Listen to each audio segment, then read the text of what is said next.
Effervescence dans les rues de Bayonne à 24 heures de l'ouverture des fêtes, mais calme plat au pied des remparts de la Chepaillée après le rappel à l'ordre pour 2 peñas bayonnaises.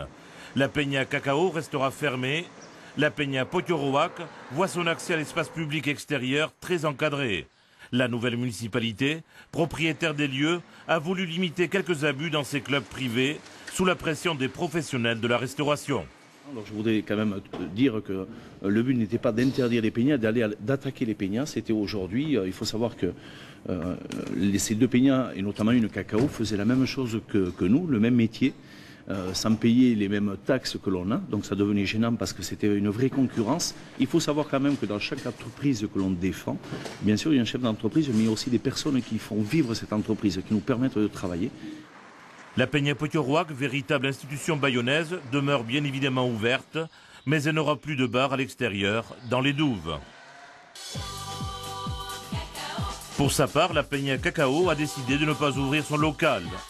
Peu de gens acceptent de s'exprimer publiquement sur ce dossier brûlant.